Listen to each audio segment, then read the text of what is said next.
आप देख रहे हैं राष्ट्रीय और कानून आरके लाइव न्यूज।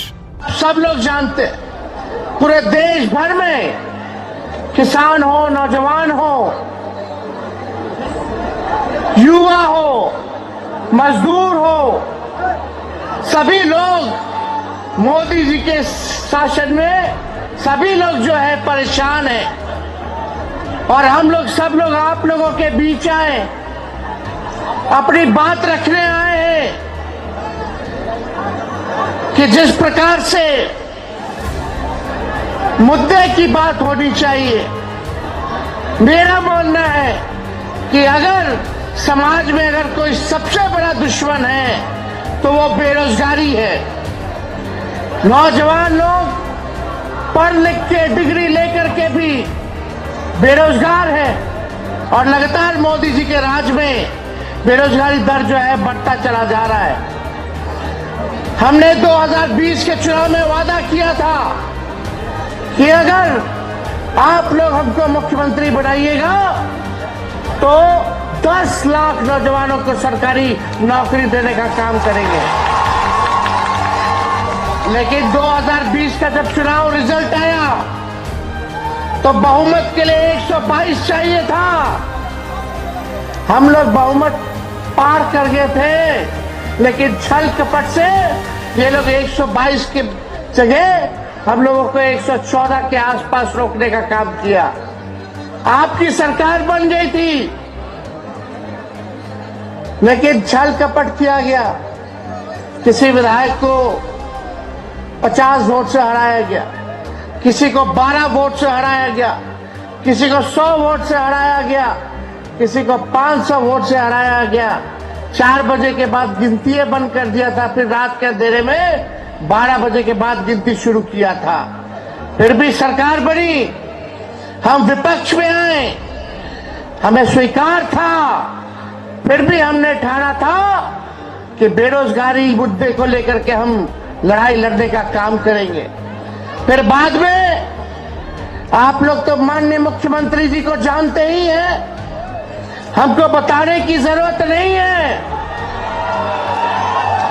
आदरणीय लालू जी के पास आए, हमारे घर आए, उन्होंने कहा कि हमारी पार्टी के भाजपा वाला तोड़े था, हमारे विधायक लोग इनके नुभावा था, महाराष्ट्र में तोड़ दिया, पैसा से प्रलोभन से भाजपा वाला ऑपरेशन लोटस चला रहा था, झारखंड में प्रयास कर रहा था, कर्नाटका में किया, मध्य प्रदेश में किया। तब मुख्यमंत्री जी गिड़गिड़ाते हुए आए और हाथ जोड़ करके ऐसे ही माफी मांगे हमारे माता पिता से, हमसे बहुत बड़ा गलती हो गया, मोदी जी हमारे दल को तोड़ रहे हैं, लालू जी, राबड़ी जी हमको माफ कीजिए और फिर से आइए मिलते हैं और 2024 में भाजपा को रोकने का काम करते हैं। हम नहीं चाहते थे कि हम मुख्यमंत्री जी का साथ दें, काहे हम जानत रहनी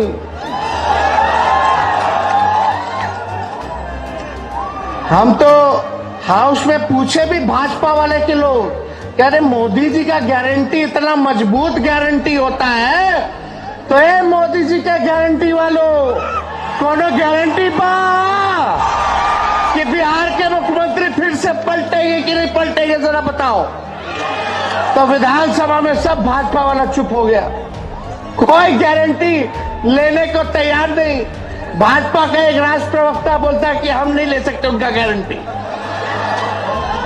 तो हम जान रहे थे, लेकिन देश भर के नेताओं का दबाव था, सब लोग चाहते थे कि भाई कुछ भी हो जाए लालू जी, अगर नीतीश जी सच्चे मन से आ रहे हैं तो आप उनको स्वीकार कीजिए, चाहे जो त्यागना हो, जो कुर्बानी देनी हो, दे करके देश को बचाने का काम कीजिए, देश के लोकतंत्र को बचाने का काम कीजिए, देश के संविधान को बचाने का काम कीजिए।